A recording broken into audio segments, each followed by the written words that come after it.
밀려서 어느 섬에 닿게 될 것입니다. 아멘. 폭풍 속에서 흔들리지 않는 인생이라는 제목으로 이재훈 담임 목사님 말씀 전해 주시겠습니다. 할렐루야.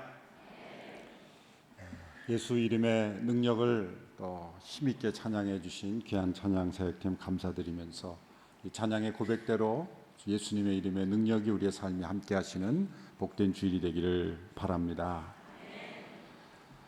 마리아 행전이 다가오고 있습니다. 수요일부터 금요일까지 20일부터 24일까지인데 많은 인원이 이제 접수가 완료되어서 당일 등록은 받을 수가 없다고 합니다. 식사 준비 때문에 그런데요. 그래서 함께 기도로 이 기간 동안에 참여해 주시기를 바라고요. 또 이 기간을 통해서 영적 기도의 부흥의 운동이 다시 온누리교회뿐만 아니라 한국교회에 일어날 수 있도록 기도해 주시기를 바랍니다. 7월 10일 주일은 저희가 해마다 몇 차례 대중교통만을 이용하는 주일로 우리가 함께 지킵니다. 행복한 불편함이라는 주제로 7월 10일 주일에는 대중교통만을 이용하는 주일로서 그동안 몇 차례 잘 정착이 되어가고 있는데 또 아직도 좀 미진한 부분이 있습니다만은 미리미리 저희가 그 주일을 잘 준비해서 그 주일을 통해서 이웃과의 관계뿐만 아니라 또 대중교통을 이용하는 그런 주일로 잘 지킬 수 있게 되기를 바랍니다. 오늘 주일 하루 전 캠퍼스에서 서명을 받습니다. 군형법 92조 5항에 동성애를 처벌하는 또 그 조항이 있는데 동성애를 지지하는 측에서 이 법이 위헌이라는 그런 그 헌법 소원을 내서 지금 심사 중에 있습니다. 이 법이 무너지면 군대뿐만이 아니라 우리 사회에 동성애가 합법화되는 그런 길이 되기 때문에 아주 중요한 판결이 될 것입니다. 지금 헌법재판소에서 심사 중에 있는데 계속 지연되는 것은 아마도 그 안에서 많은 논란이 있을 것이라고 생각하고 논란이 있다는 것은 만만치 않다는 그런 증거일 수도 있습니다. 그래서 우리 모든 성도들이 서명으로나마 여러분들이 함께 참여해서 이 법이 계속 유지되어야만 군대 내뿐만 아니라 또 한국 사회에 동성애가 합법화되는 일이 있어서는 안 되겠다라는 것이죠.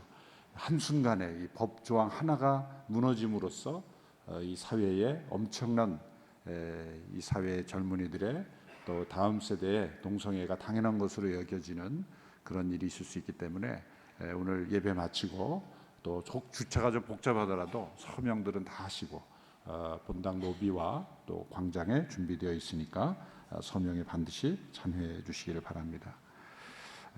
공동체 상반기 종강 예배가 진행이 됩니다. 신문을 참조하셔서 함께 참여할 수 있게 되기를 바랍니다. 기도하겠습니다. 하나님 아버지, 오늘도 복된 주일 하나님을 예배하는 거룩한 시간으로 구별하여 함께 모이게 하신 것 감사합니다. 삶의 여러 가지 어려운 형편 가운데서도 우리의 믿음을 굳게 지키며 또 예배의 자리로 나올 수 있도록 인도하여 주심을 감사합니다. 오늘도 하나님의 이름을 높여 드리며 또한 하나님의 말씀에 귀를 기울이며 나아갈 때 우리 모두에게 주님께서 주시는 지혜와 주의 인도하심을 경험하는 우리 모두가 되게 하여 주시옵소서. 예수님의 이름으로 기도하옵나이다. 아멘. 조지 허버트라는 분은 기도를 배우려면 바다로 가라라는 말을 했습니다. 기도를 배우려면 바다로 가라라는 말은 해변의 아름다움이 기도를 가르쳐준다는 말이 아니죠. 성난 파도를 일으키는 폭풍 속에서 우리는 진정한 기도를 배울 수 있다라는 말입니다. 폭풍 속에서 우리의 기도는 짧아집니다. 미사 요구가 필요 없습니다. 우리의 간절함에서 터져나오는 기도는 수식어가 많지 않습니다. 하나님 도와주십시오. 하나님 살려주십시오. 하나님 구원해 주십시오. 하나님 제발. 이러한 짧은 단어로도 우리의 마음이 하나님 앞에 드려지는 것이 바로 폭풍 속에서 배우는 기도입니다. 폭풍은 고난 속에서 항해하는 인생들에게 하나님께서 그분의 주권을 가르쳐 주시는 방법입니다. 엄청난 고난 속에 있었던 욥이 하나님 앞에 많은 질문을 던지죠. 욥기가 길어진 까닭은 그의 고난의 길이이기도 하지만 고난 속에서 욥이 하나님 앞에 많은 질문을 던졌던 질문이 많았기 때문입니다. 결국 그 많은 질문에 대해서 하나님이 응답하실 때 폭풍 속에서 하나님께서 임재하십니다. 왜 하나님께서 이 폭풍과 함께 나타나셨을까? 이 폭풍을 통해서 말씀하시는 하나님, 그 폭풍 속에서 하나님 말씀하시죠. 내가 땅에 기초를 놓았을 때 내가 어디 있었느냐? 내가 번개가 내려가는 길을 아느냐? 만물을 창조하신 하나님, 만물을 통치하시는 하나님의 그 주권과 섭리를 어찌 인간이 다 이해할 수 있겠습니까? 욥은 폭풍 속에서 하나님을 만났습니다. 욥이 이렇게 고백하죠. 마지막 부분에서 내가 다 할 수 없는 일을 말하였고 이해할 수 없는 일을 말했습니다. 과거엔 내가 귀로만 들었더니 이제는 눈으로 주님을 보게 되었습니다. 귀로 듣는 신앙에서 눈으로 하나님을 보는 신앙으로 변화된 것이죠. 욥은 폭풍 속에서 하나님을 만났습니다. 또한 폭풍은 하나님의 뜻에 불순종하는 인생들을 돌이켜서 하나님의 뜻에 순종하게 하는 하나님의 방법입니다. 니느웨로 가서 하나님의 심판을 전하라는 말씀을 불순종하여 다시스로 가는 배를 탔던 요나를 하나님께서 폭풍으로 쫓아가셨어요. 그 폭풍은 요나 때문에 일어난 폭풍입니다. 그 배가 좌초될 위기에 처해서 결국 요나가 바다에 떨어지게 되죠.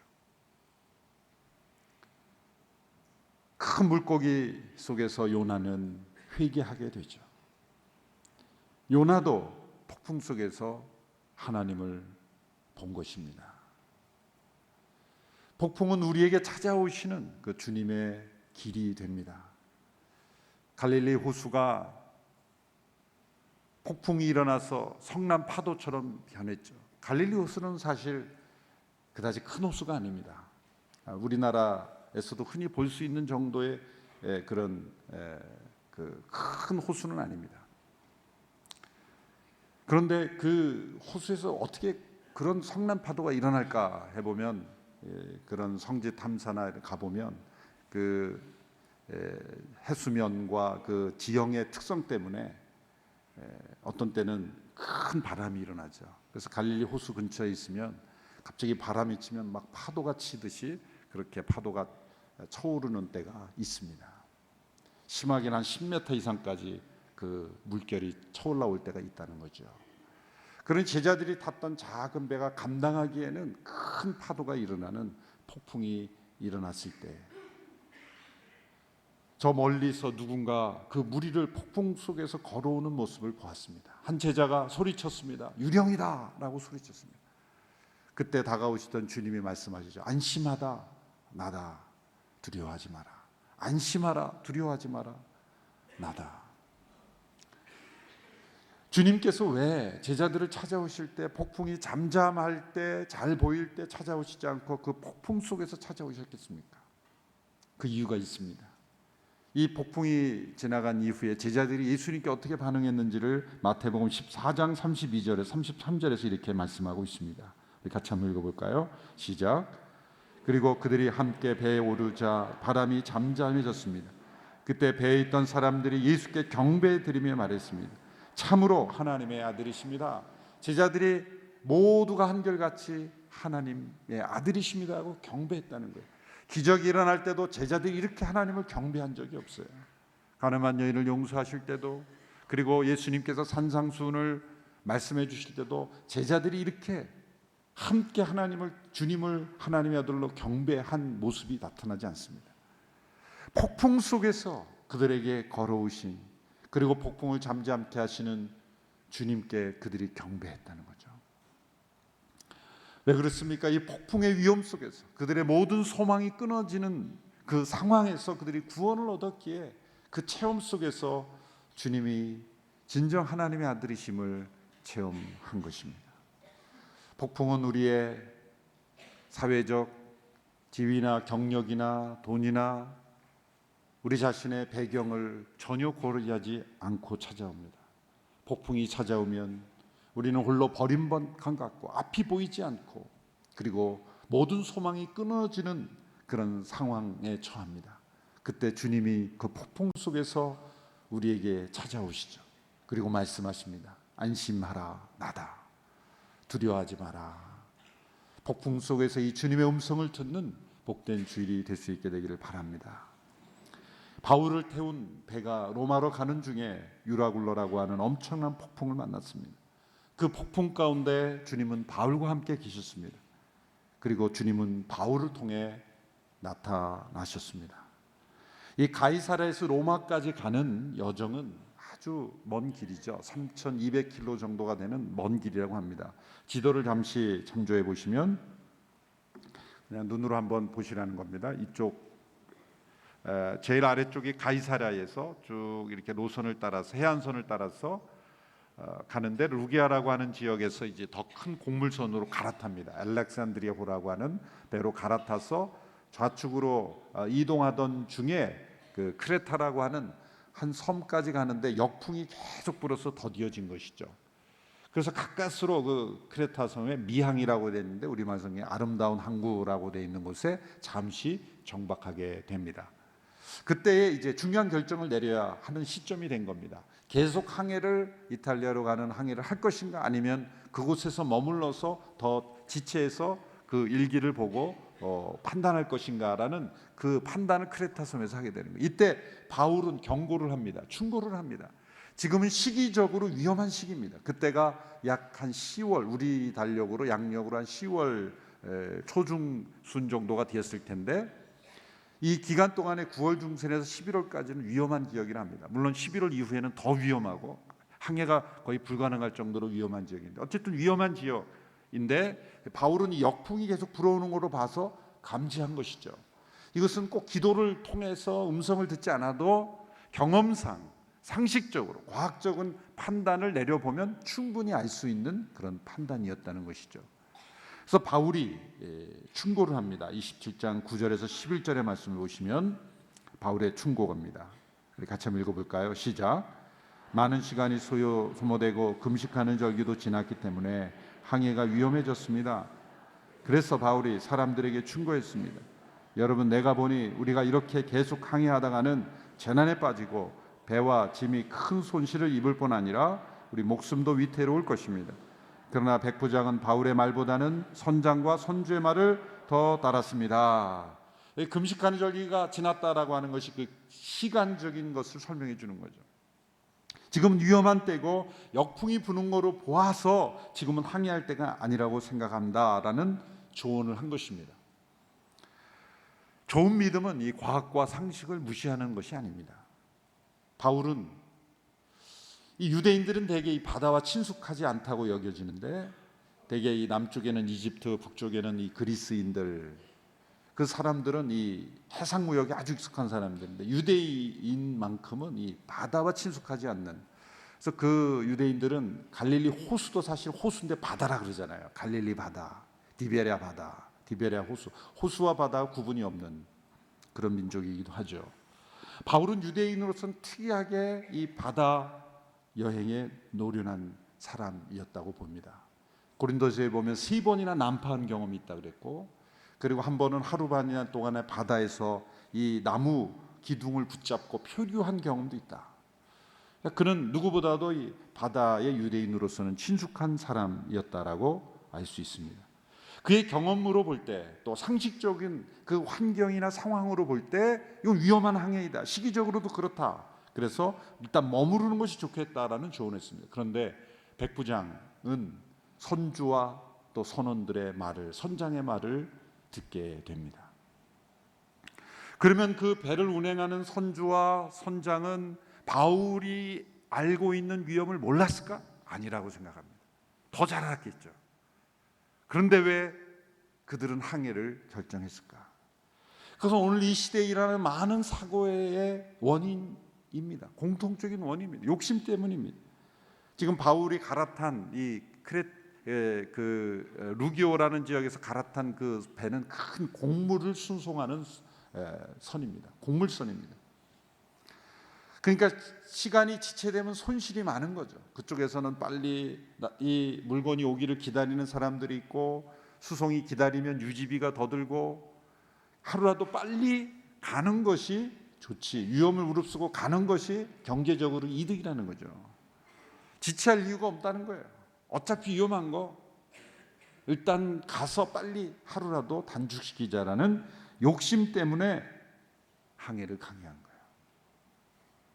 오늘 이 시대에 피할 수 있는 폭풍을 만나는 것은 인간의 욕심 때문이죠. 조금만 더 빨리, 조금만 더 이익을 보자는 욕심이 폭풍을 만나게 하는 이유인 것입니다.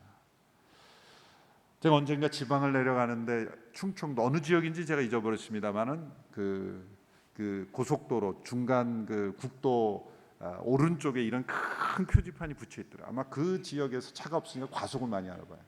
그랬더니 이런 표지판이 있어서 눈길을 끌었습니다. 이렇게 써 있었어요. 그렇게 급하시면 어제 내려오시 그랬지요. 발음이 잘 안 되는데 다시 한번 해요. 그렇게 급하셨으면 어제 내려오지 그랬지요. 이렇게 제대로 제가 발음했나요? 모르겠네요. 그렇게 급했으면 어제 내려오지 그랬냐고 그러는 거예요. 참 정신이 바짝 나더라고요. 우리 차도 과속하고 있었거든요. 급하게 빠르게 조금만 더 얻고자 하는 욕심이 이 바울이 탄 배가 폭풍을 만나게 됐다는 거예요.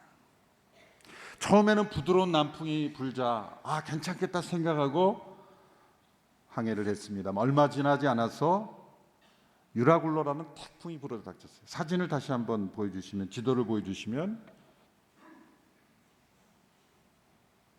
지도를 다시 한번 보여주시면, 크레타 섬에서 내려오자마자 바로 이제 그 태풍을 만난 거예요. 그래서 저쪽에 그 몰타라고 하는 섬에 나중에 그 상륙하기 전까지, 그들이 이제 살아남아서 올라가기 전까지 그게 다 표류의 여정이 상당히 긴 여정이 되었죠.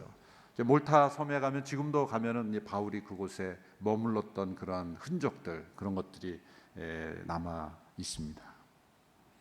자, 그런 이 폭풍을 만나서 그 바다를 표류하는 과정에 그들은 할 수 있는 모든 것을 다 했죠. 구명정을 배 위에 붙잡아두고 선체를 밧줄로 다 도여매고 닻을 내려서 브레이크 역할을 할 수 있도록 하고, 짐과 배의 장비들을 다 바다로 버렸습니다.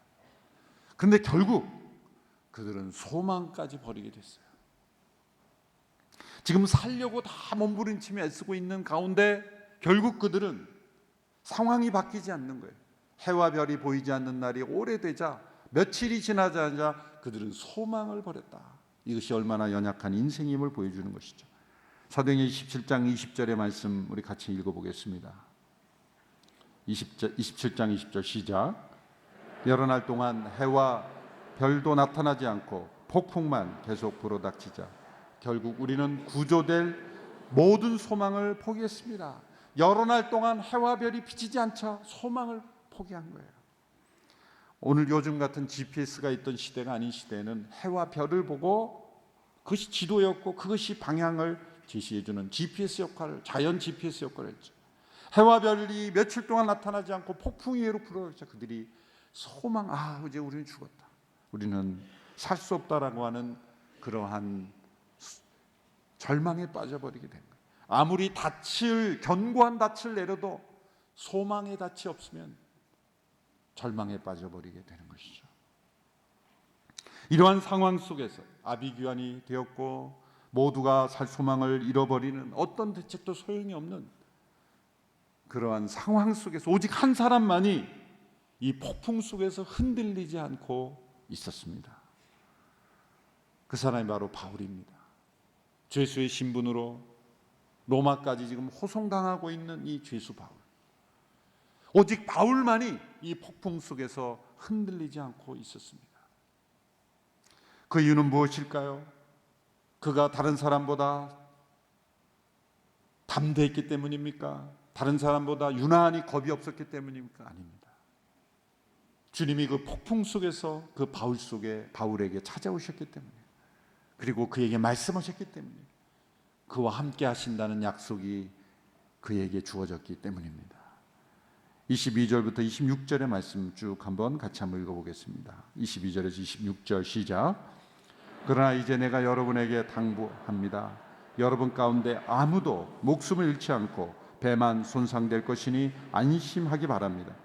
어젯밤 내 하나님 곧 내가 섬기는 하나님의 천사가 내 곁에 서서 바울아 두려워 마라. 내가 마땅히 가이사 앞에 서야 한다. 그래서 하나님께서 너와 함께 항해하는 모든 사람들의 생명을 내게 맡겨주셨다라고 하셨습니다. 그러니 여러분 안심하십시오. 내가 하나님을 믿으니 내게 말씀하신 대로 이루어질 것입니다. 그러나 우리는 밀려서 어느 섬에 닿게 될 것입니다. 바울은 이 위기 상황 속에서 세 가지 내용을 담은 하나님의 말씀을 듣습니다. 첫째는 두려워하지 마라. 이것은 바울도 두려워했다는 거죠.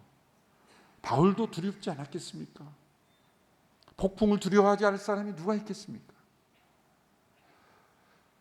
폭풍이 두렵지 않기 때문에 바울이 흔들리지 않았다는 게 아니에요. 그도 역시 두려웠습니다. 그러나 폭풍 속에서 임재하신 하나님의 임재가 있었기 때문에 우리는 흔들리지 않는 거죠. 폭풍만을 바라본다면 무너집니다. 그러나 폭풍 속에 계신 주님을 바라볼 때 우리는 무너지지 않을 수 있는 것입니다.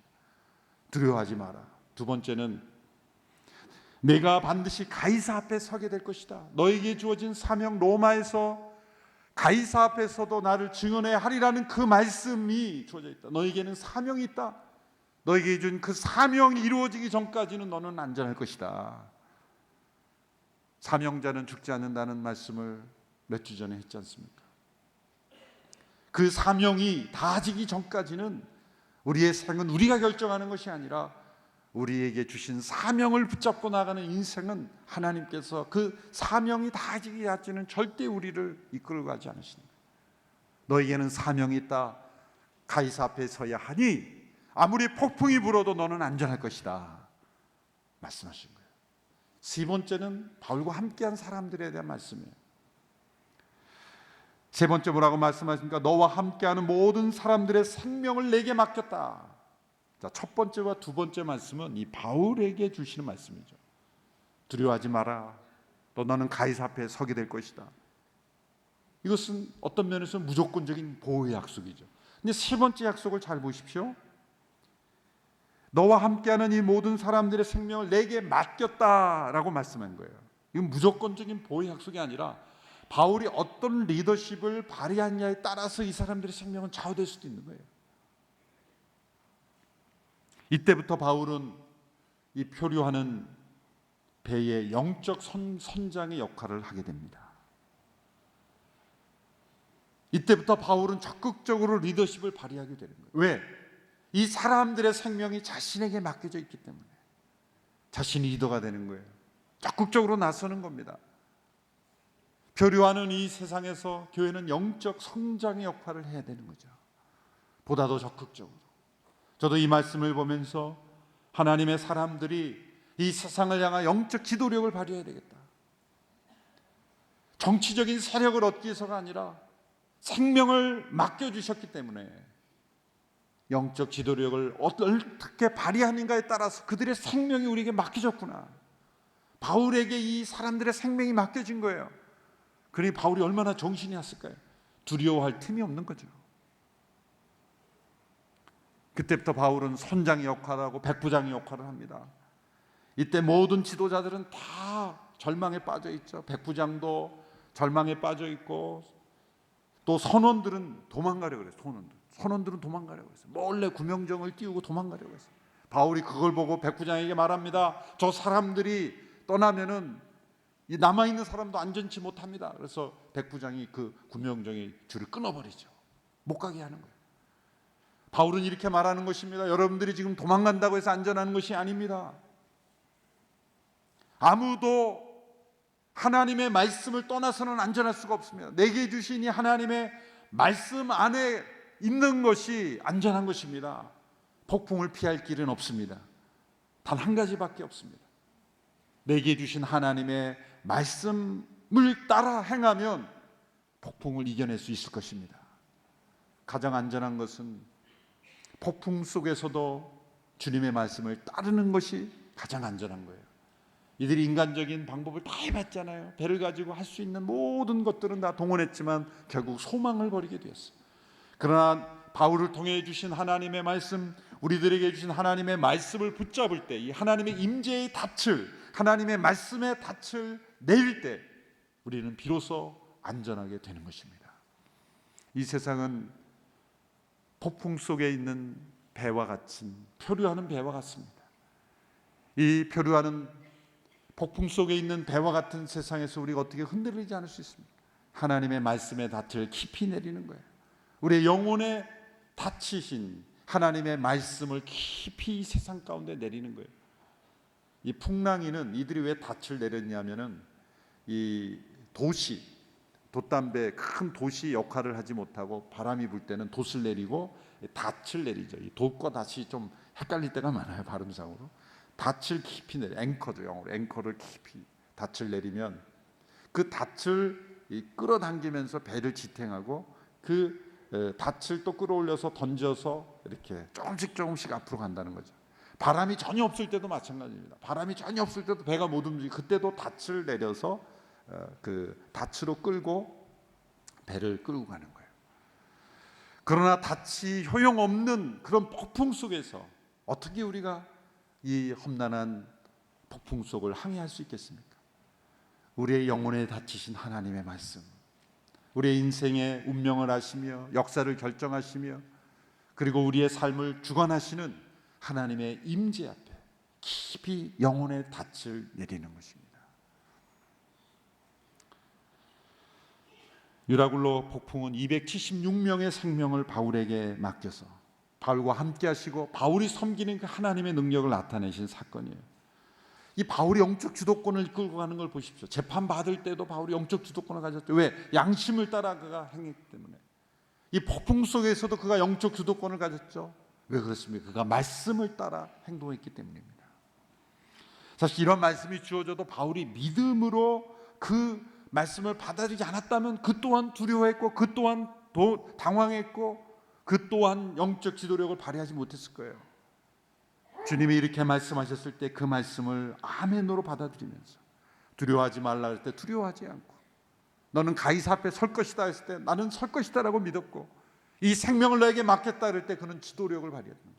적극적으로 그는 선장 역할을 했던 것입니다. 바울은 자신이 먼저 그 말씀을 믿는다는 걸 행동으로 보여주었어요. 그래서 폭풍 속에서 그 흔들리는 배 속에서 마치 아무 일이 없었던 것처럼 그는 하나님 앞에 감사하고 음식을 먹기 시작했어요. 그들이 14일 동안 지금 표류하면서 그 흔들리는 배 속에 뭘 먹을 수 있겠습니까? 그 멀미가 났겠죠. 흔들리는 배 속에서 뭘 먹고 싶겠어요? 죽음 앞에 서 있는데 뭐가 식욕이 당기겠습니까? 그런데 바울이 그 말씀, 바울도 똑같았을 거예요. 그런데 그 말씀이 그의 영혼 속에 임했을 때 그는 그 말씀을 믿고 행동했어요. 33절에서 36절의 말씀이 바로 그 말씀입니다. 우리 같이 한번 읽어보겠습니다. 시작. 밝아온 무렵 바울은 그들 모두에게 무엇이든 먹어두라고 권하며 말했습니다. 지난 14일 동안 여러분은 계속 마음을 졸이면서 아무것도 먹지 못하고 굶고 지냈습니다. 그러므로 이제는 여러분이 음식을 좀 먹어둘 것을 권합니다. 그래야 살아남을 수 있습니다. 여러분 가운데 어느 누구도 머리카락 하나도 잃지 않을 것입니다. 바울은 이렇게 말한 뒤 떡을 조금 가져다가 모든 사람들 앞에서 하나님께 감사한 후 떼어 먹기 시작했습니다. 그러자 모든 사람들도 용기를 얻어 음식을 먹게 되었습니다. 바울이 이 상황에서 감사하며 음식을 먹는 것은 믿음에서 나오는 평안을 보여주는 거죠. 바울 자신이 말씀을 믿었고 그 말씀 속에서 믿음 속에서 안심했고 하나님께 감사하며 식사하는 것을 보여준 거예요. 사람들은 그 바울의 모습을 보고 안심하게 돼요. 사람들은 듣고 따르지 않고 보고 따르는 것입니다. 말보다 중요한 것은 믿음에서 나오는 행동이죠. 상황은 하나도 변한 것이 없지만 사람들은 바울의 말을 믿고 따르게 되었습니다. 이전과는 다르게 상황을 보게 되었습니다. 두려움에서 점차 벗어날 수 있게 되었고 용기를 얻게 되었다라는 거예요. 18세기 후반 랄프 에머슨이라는 분은 이런 말을 했습니다. 지혜로운 사람은 폭풍이 닥칠 때 위험에서 구해달라고 하지 않고 두려움에서 구해달라고 하나님께 기도한다. 바울은 이 폭풍이 지나가게 해달라고 기도하지 않았습니다. 그는 두려움에서 벗어나게 해달라고 기도했을 것입니다. 그리고 하나님께서는 그에게 말씀으로 임재하심으로 그의 영혼을 붙잡아 주셨고 그와 함께한 사람들의 생명을 구원해 주셨습니다. 폭풍 속을 지나고 있는 바울을 하나님은 찾아오셨습니다. 가이사 앞에 말씀을 전하는 사명을 주셨기에 아무리 험한 폭풍이 와도 바울은 무너지지 않았습니다. 폭풍을 바라보지 않고 사명을 바라볼 때 두려움은 사라지는 것입니다.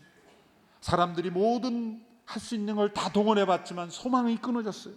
그러나 바울에게 찾아오신 그 말씀을 믿고 의지했을 때 그 모두는 소망으로 다시 회복되게 되었습니다. 우리에게 주어진 사명은 무엇입니까? 마치 표류하는 배 속에 있는 바울과 같습니다. 폭풍 속에 있는 이 세상 속에 누가 진정한 소망을 보여주며 누가 살 수 있는 길을 보여줄 수 있겠습니까? 우리 모두를 주님께서 이 시대 영적 성장으로 부르셨습니다. 우리가 늘 익히 듣는 이 말씀을 우리가 믿음으로 받아들인다면 우리는 영적 성장의 역할을 할 수 있습니다. 바울은 선원도 아니었고 선장도 아니었고 군인도 아니었지만 선장의 역할을 했고 군인의 역할을 했습니다. 지도자의 역할을 했어요. 폭풍을 만나면 진짜 지도력이 누구가 있는지가 나타나는 거예요. 폭풍 자체가 지도자를 만드는 게 아니라 폭풍 속에서 누가 진정한 진리를 가지고 있고 누가 진짜 생명을 가지고 있는지 누가 진짜 길을 알고 있는지가 드러나게 되는 것입니다. 폭풍 속에서 하나님의 임재의 닻을 깊이 내리시기를 바랍니다. 하나님의 임재의 닻, 하나님의 말씀의 닻을 깊이 내릴 때 어떤 폭풍 속에서도 흔들리지 않는 인생을 살 수 있음을 믿습니다. 뿐만 아니라 우리와 함께 있는 두려움과 절망 속에 소망을 잃어버린 수많은 영혼들을 우리에게 맡겨주셨으니 그들 또한 살게 하실 수 있는, 그들 또한 생명의 일로 인도할 수 있는 우리 모두가 될 수 있게 되기를 축원합니다. 폭풍을 통해 하나님을 바라볼 수 있게 되길 바랍니다. 폭풍을 통해 찾아오시는 그 하나님의 임재를 깊이 경험함으로 흔들리지 않는 인생이 되는 우리 모두가 되기를 축원합니다. 함께 찬양을 부르고 기도하고 마치도록 하겠습니다. 주 품에 품으소서.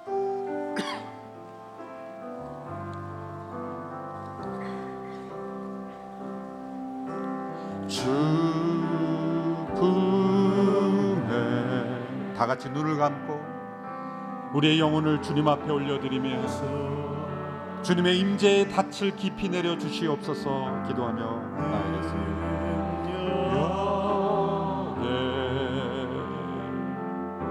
발로 덮으소서. 거친 파도 날 향해 와도 주와 함께 날아오으리. 폭풍 가운데 나의 영혼 잠잠하게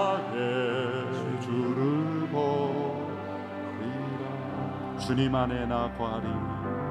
주님 안에 나 거하. 주 능력 나 잠잠히 믿네. 주 능력 나 잠잠히 믿네. 거친 파도 날 향해 와도 주와 함께 날아오으리.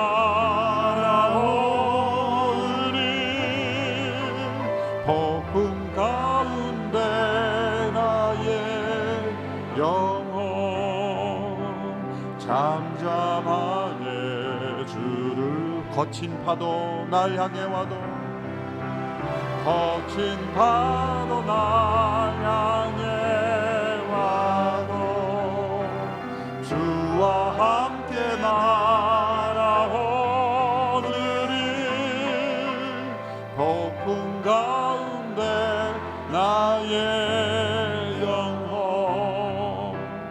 잠잠하게 주를 보리라. 이 시간 다 함께 기도하며 나갈 때 폭풍 속에 있는 내 영혼이 잠잠하게 주님을 바라보기를 원합니다. 상황은 너무나 급박하고 소용돌이치는 절망할 수밖에 없는 상황이지만 주님의 말씀이 있으면, 주님의 약속이 있으면, 주님의 사명이 있으면, 주님의 임재하심에 닻이 있으면 우리는 잠잠할 수 있음을 믿습니다. 흔들리지 않을 수 있음을 믿습니다. 두려워하지 않을 수 있음을 믿습니다. 폭풍 속에 잠잠했던 바울의 영혼과 같이 우리의 영혼이 잠잠한 영혼 되게 하여 주옵시고, 우리 자신만이 아니라 우리 함께 있는 영혼을 구원할 수 있는 사명자가 되게 하여 주시옵소서. 함께 합심하여 기도하며 나가겠습니다. 하나님 아버지, 폭풍 가운데 바울을 찾아오신 주님, 폭풍 속에 그의 영혼이 흔들리지 아니하며 영적 성장의 역할을 감당할 뿐만 아니라 많은 영혼을 살리는 276명의 영혼을 그에게 맡겨주신 하나님 아버지, 폭풍 속을 지나고 있는 우리의 인생, 표류하는 이 세상 속에 우리를 영적 성장으로 삼아주신 것을 감사합니다. 두려워하지 마라, 안심하라, 나다 두려워하지 마라, 내가 너와 함께하리라는 그 약속의 말씀을 믿고 표류하는 인생 속에 함께 두려워하지 않게 하여 주시옵시고, 하나님의 말씀을 믿고 의지함으로 담대하게 믿음으로 용기를 얻어 승리하게 하여 주시옵시고, 우리에게 맡겨진 영혼 주님 앞에 인도할 수 있는 저희가 되게 하시고, 주께서 인도하시는 그 섬으로 온전히 나갈 수 있도록 우리 모두가 되게 하여 주시기를 원합니다. 두려움 속에 있는 영혼에게 용기를 주시고 담대하게 하여 주시고, 영혼의 닻을 하나님의 임재 앞에 깊이 내리게 하여 주옵소서. 하나님 아버지, 폭풍 속에 바울을 찾아오시고 그와 함께 하신 주님이 바로 우리의 주님이신 것을 믿습니다. 폭풍을 지나고 있는 영혼들 붙잡아 주시옵시고 흔들리지 않게 하여 주시고, 영혼의 닻을 하나님께 깊이 내리게 하여 주시고, 하나님의 임재 앞에, 말씀 앞에, 능력 앞에 뿌리 내림으로 흔들리지 않는 인생이 되게 하시고, 자신뿐만 아니라 맡겨진 영혼까지, 그 생명까지 책임질 수 있는 영적 성장이 되게 하여 주시옵소서. 예수님의 이름으로 기도하옵나이다. 아멘. 다 같이 일어나셔서 함께 봉헌 찬양 드리겠습니다.